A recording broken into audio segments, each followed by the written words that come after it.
몇 년 전에 동생의 결혼식에서 있었던 일이다. 우리는 세자매였고 나는 장녀였는데 둘째도 이미 결혼을 했고 마지막 우리 집의 큰 행사인 막내의 결혼식에 모두가 신경을 많이 쓰고 있었다. 나와 남편은 친정 부모님과 함께 살고 있었는데 결혼식 날 부모님을 모시고 식장으로 같이 출발할 예정이었다. 그러나 당일에 아버지가 갑자기 결혼식에 참석하고 싶지 않다고 억지를 부리기 시작하셨다. 아버지는 최근에 갱년기로 인해서 감정 기복이 심해지셨는데 평소에 가장 예뻐하던 막내딸을 보내는 일이 많이 슬프셨던 것 같다.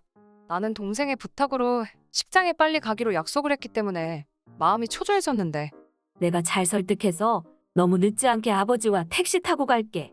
엄마가 웃으면서 말했고 나와 남편은 먼저 출발을 했다. 식장에 도착을 했는데 화려하고 고급스러운 꽃 장식과 우아한 분위기 그리고 최고 실력의 셰프들이 준비해주는 식사까지 전부 기대가 되었고 오늘의 주인공인 동생이 행복하고 축복을 많이 받는 완벽한 하루가 될 것 같았다.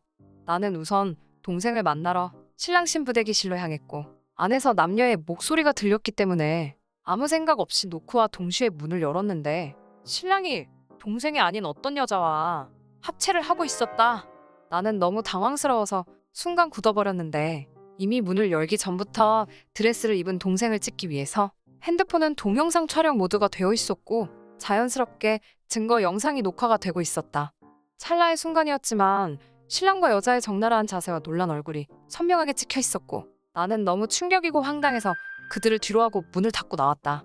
손이 벌벌 떨리고 머릿속은 패닉 상태가 되었는데 동생은 어디 있는 거야? 사실대로 말해야 하나? 충격받아서 쓰러지면 어떡하지? 부모님께는 말씀드려야겠지. 아예 못 본 척하고 나만 입 다물면 되는 걸까? 아니지. 동생이 저런 짐승보다 못한 놈과 같이 사는 건 절대로 안 되는 일이야. 결혼식은 지금 당장 취소해야 하는 건가? 나는 일단 남편과 상담을 해야겠다 싶었고 발걸음을 옮기려는데 대기실에서 나를 다급하게 부르는 신랑의 목소리가 들려왔다. 도와주세요. 제발 살려주세요. 나는 머릿속이 뒤죽박죽인 상태로 다시 문을 열었는데 경악스럽게도 여전히 두 사람은 합체를 하고 있었다. 그러나 여자가 아프다면서 오열을 하고 있었고 신랑도 얼굴이 새빨개진 상태로 엉엉 울고 있었다. 이건 또 무슨 상황인지 화도 났지만 황당함이 더 컸는데 나는 예전에 대학병원 응급실에서 근무했던 경력이 있었고 두 사람의 상태를 보아하니 나와 대면한 충격으로 여자의 특정 신체 부위에 근육 경련이 일어났다는 것을 한눈에 알 수 있었다. 응급실에서 일할 당시에 생각보다 자주 같은 증상으로 실려오는 커플이 많다는 사실을 알고 놀란 적이 있었는데 동생의 결혼식에서 직접 목격하게 될 줄은 정말 상상도 하지 못했다. 나는 순간 분노가 치밀었는데 일단 상황이 위급했고 빨리 병원에 가서 근유환자의 도움을 받아야 한다고 판단이 되었기에 서둘러서 남편에게도 상황 설명을 하고 식장 직원에게 구급차를 불러달라고 부탁을 했다. 신랑과 여자는 합체된 상태로 머리부터 온몸을 담요로 덮어서 가린 후에 식장 입구까지 이동을 했다. 뭐야? 누가 쓰러진 거야? 누구야? 우리가 아는 사람인가? 구급 대원들을 보고 식장에 있던 사람들이 모여들었고 무슨 일이냐고 나에게 질문을 하는데 나는 아무 말도 할 수가 없었고 직원들은 곤란한 얼굴로 나만 바라보고 있었다. 정신없이 구급차를 보내고 사람들에게 심각한 일은 아니라고 말을 얼버무리는 동안에 부모님과 동생이 택시를 타고 도착을 했다. 엄마가 아버지를 설득하는 과정에서 동생에게 전화를 했고 동생은 드레스를 입은 채로 집으로 가서 아버지를 열심히 달랜 후에 직접 모시고 온 것이었다. 동생은 신랑의 행방을 찾으면서 계속 전화를 걸고 있었는데 응급실에 실려간 인간이 전화를 받을 수 있을 리가 없었고 나는 동생을 보면서 사실을 말해줘야 한다고 생각을 하면서도 쉽사리 입이 떨어지지 않아서 입술만 잘근잘근 씹고 있었다. 그러나 예식 시간이 다가오고 있었고 나는 마음의 결정을 내리고 동생과 부모님 그리고 둘째에게 내가 목격한 모든 것을 이야기했다. 동생과 부모님은 큰 충격을 받고 아무 말도 못하고 있는데 둘째는 거짓말이라고 난리가 났고 증거 영상을 보여주자 깊은 한숨과 탄식만 내뱉고 있었다. 시간을 오래 끌수록 하객과 식장 직원들에게도 민폐라고 생각을 했고 빨리 상황을 마무리하고 정리를 해야 했기에 신랑 가족 대기실로 갔다. 그리고 신랑 부모님께 상황 설명을 하면서 증거 영상을 보여드렸는데 신랑 어머님은 바닥에 주저앉으셨고 아버님은 금방이라도 울 것 같은 얼굴로 미안하다고 연거푸 사과를 하셨다. 추후 시간 약속을 잡아서 자세한 이야기를 나누기로 하고 일단 방을 나왔다. 다음은 예식장 직원과 하객들에게 결혼식 중지에 대한 설명을 해야만 했다. 어떤 식으로 말을 해야 하나 고민을 하면서 걸어가고 있었는데 잠깐만요. 신랑의 남동생과 친척으로 보이는 젊은 남자 2명이 내 어깨를 거칠게 잡으면서 말을 걸었다. 지금 부모님한테 이야기를 들었는데 우리 형이 무슨 바람을 피우고 더러운 짓을 했다고? 어디서 사기를 치고 있어? 세상에 어떤 정신 나간 새끼가 자기 결혼식 날 그딴 짓을 저지르냐?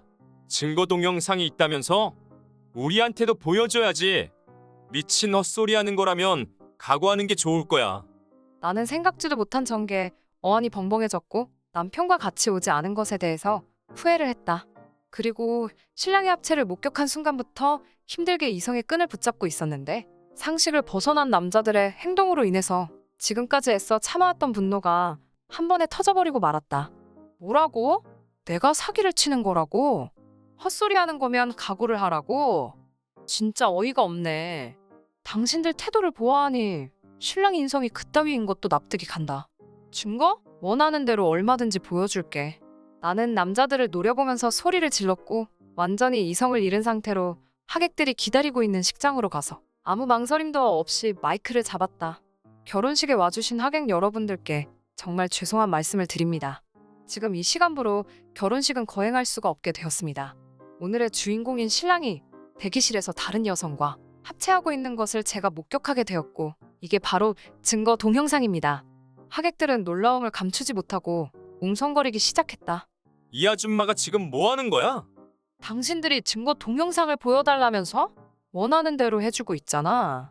나는 음량을 최대로 올리고 동영상을 재생했다. 남자들은 영상 내용을 확인하고 그 자리에 굳어버리고 말았고 가까이 다가와서 영상을 본 사람들은 경악하고 있었다. 그리고 나는 이야기를 이어서 했다. 신랑은 급한 사정이 생겨서 여성과 함께 구급차로 병원에 이송된 상태입니다. 이번 건으로 사과의 말씀은 양가에서 따로 개별적으로 연락을 드리겠습니다. 감사하게 주신 축의금도 다시 받아가시면서 댁으로 가시기 전에 식사도 해주시기를 바랍니다. 먼 길 발걸음해 주셨는데 다시 한번 죄송하다는 말씀을 드립니다. 수일 후에 양가 부모님이 만나서 파혼과 위자료에 관해서 이야기를 나누었다. 의견 조율이 어려웠다면 변호사를 선임했을 텐데 신랑의 부모님은 상식적인 분들이어서 서로 목소리 높이는 일 없이 대화는 순조롭게 진행이 되었다. 신랑 측에서는 결혼 준비 비용을 전부 배상하고 동생의 정신적인 피해에 대한 위자료에도 큰 이견 없이 합의를 했다. 금액이 상당했는데 신랑 부모님은 시골에 있는 집을 팔아서라도 일시불로 지급을 하겠다고 약속을 하면서 서류에 사인을 했다. 나중에 동생에게 들은 이야기인데 신랑과 함께 응급실에 실려간 여자는 동생의 친구였다고 한다. 평소에도 신랑과 같이 자주 어울리는 사이였는데 어느샌가 둘이 바람을 피우고 있었고 결혼식 날 동생이 부모님을 모시러 간 사이에 하객으로 참석한 친구와 대기실에 있던 신랑이 발난 짐승들처럼 흥분을 하고 있었던 것이다. 내가 이성을 잃고 충동적으로 하객들에게 신랑이 추악한 짓을 모두 폭로한 결과 신랑은 친인척은 물론이고 회사에서도 큰 비난을 받게 되어서 자진 퇴사를 했다고 한다. 동생은 신랑과 친구에게 배신을 당하고 많은 사람들이 그 사실을 알고 있다는 것에 큰 충격을 받아서 꽤 오랜 기간 동안 심리 상담을 받아야만 했다. 나도 동생에게 진심으로 사과를 했는데 시간이 흘러서 동생은 다행히도 잘 회복이 되었고 예전처럼 밝고 유쾌한 성격으로 돌아오게 되었다. 그리고 건실한 청년을 만나서 연애를 하고 얼마 전에 무사히 결혼을 했다. 마지막까지 시청해주셔서 고맙습니다. 다음 사연도 많은 관심 부탁드립니다.